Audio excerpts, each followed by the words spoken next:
The Delphi Technique. More and more we are seeing citizens being invited to participate in various forms of meetings, councils, or boards to help determine public policy in one field or another.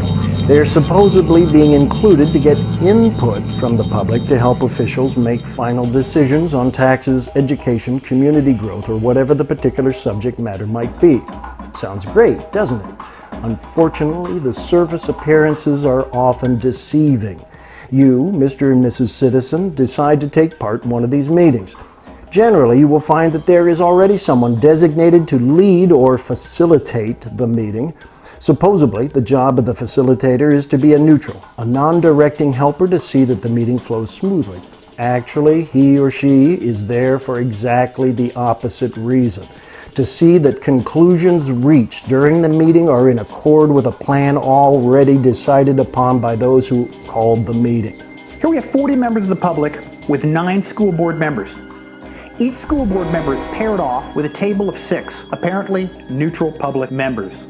It is therefore the job of the facilitator to find a way to cause a split in the audience, to establish one or a few of the people as bad guys, while the facilitator is perceived as the good guy. Of these 7 tables, at the table I sat at, we can see most of the people at the table were supportive of the project and part of the company. Besides the board president facilitating, there was an ex-board member who openly and actively tried to agitate me. There was a spouse of a school employee who would go along with the process. There was a real estate opportunist with art school plans that he was already discussing behind closed doors with the superintendent of the empty middle school. There was a passive supporter and there was a passive opponent. These people said almost nothing. All questions were directed towards the goal of closing the middle school.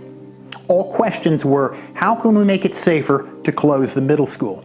How can we save more money in closing the middle school?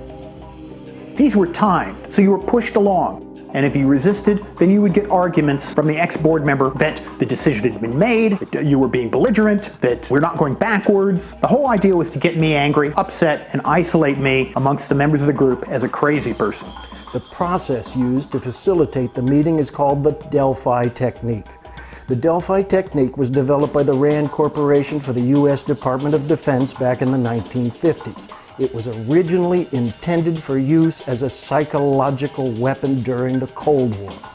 However, it was soon recognized that the steps of the Delphi could be very valuable in manipulating any meeting toward a predetermined end. Here, too, the facilitator manipulates the discussion in the desired direction, isolating and demeaning opposing viewpoints. Generally, participants are asked to write down their ideas and disagreements with the papers to be turned in and compiled for general discussion after the general meeting is reconvened. This is the weak link in the chain. Who compiles the various notes into the final agenda for discussion? Aha! Well, it's those who are running the meeting. How do you know that the ideas on your notes were included in the final results? You don't. At the table was a belligerent, an ex-superintendent who would never say anything, but would edit out the comments I made at the table. For instance, I would say the biggest safety measure you could make is by closing the MED and removing 500 staff and students from harm's way with one method of egress. Then she would stand up, deliver to the wider group all the comments at the table, and edit mine out. So when we were asked what the biggest threat to consolidation was, and the idea was safety, they didn't want to, but that never got reported in the assembling of the final data. You may realize that your idea was not included and come to the conclusion that you were probably in the minority.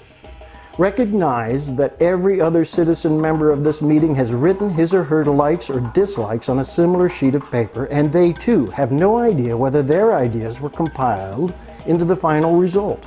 You don't even know if anyone's ideas are part of the final conclusions presented to the reassembled group as the consensus of the public opinion.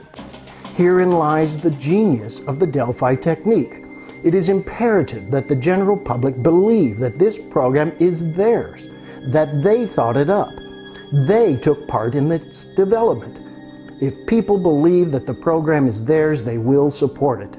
If they get the slightest hint that the program is being imposed upon them, they will resist. This very effective technique is being used over and over and over to change our form of government. When the facilitator or change agent avoids answering your question and insists that he must move on so everyone may have a chance to speak, your own agents in the audience can then ask questions, worded differently, but still with the same meaning as yours. They can bring the discussion back to your original point. I want everyone to be mindful, and I'm sure you know this, that I am not an expert facilitator. Everything is about the erasure of history, focusing the conversation within the context. And so, like, if you played where they take our anxiety about safety and they turn it into NYSTRS premium diamond partner gold. They bring in the architect and they let him dream up how much he could spend and load it on us. You want safety? We hear you. It's going to cost you 15% more. It's going to cost you $75 million. But safety is the most important thing. That was your idea. It wasn't some folks' idea. We have heard people raise safety concerns about our campus location. Some folks have been concerned with moving more students to the high school and the MUD because we're putting them in danger. If it's not safe for some of the students, then it shouldn't be safe for all of the students, including the ones that are currently there. So, should we investigate building a new campus? I might try to look into this and get a little information for us. So what I did is I asked our architect, kind of on a high level, if we took, the two buildings, the square footage, and put it on another campus, somewhere else, how much it would cost. A new building would be about $74 million. So you'd be looking at a local cost of about $62 million. If you borrow over 30 years, you'd be looking at about $3.2 million a year that the taxpayer would have to come up with. You'd raise your taxes about 16% to get to that level to cover the cost. This is an idea that I heard. Yeah, Mike Clark made it, I remember. This came up with the stuff that we were doing. It didn't come from the community. No. Came up from the community. It was mentioned in the focus group at one point. Who mentioned it? I didn't hear anybody mention it but Mike Clark. Excuse me, but we're going to move along now, okay? Yeah, that's just, you know something? I'm going to leave early because these meetings are ridiculous. You are not listening to the community. We don't want to close the middle school. We don't want to waste money building everything we already have over here, over there. And we don't want to listen to $75 million for a whole new thing. This is ridiculous. Those who organize the meeting in the first place are able to tell the participants and the rest of the community that the conclusions reached at the meeting are the result of public participation. Actually, the desired conclusions had been established in the back room long before the meeting ever took place. When they set up these community work groups and they break things down and control the whole process, and then they filter the information, that's not efficient at all. It's demeaning. After the first meeting, 10 did not return. After the second meeting, 10 more did not return. Down to half our group, and an ex-superintendent who would never say anything, but would edit out the comments I made at the table. Then she would stand up, deliver to the wider group all the comments at the table, and edit mine out. I said this, you left it out. And she would apologize. After twice, I quietly walked out. The group never convened again. Never lose your temper. Lose your temper and lose the battle. It's that simple. Smile. Speak in a normal tone of voice. 2. Always write down your question or statement in advance to help you remember the exact manner in which your question or statement was made. Wait till the change agent gets done speaking and then bring them back to your question. If they distort what you said, simply remind those in the group that what he or she is saying is not what you asked, and then repeat from your notes the original objection. 3. Be persistent. Wait through any harangues and then repeat the original question. 4.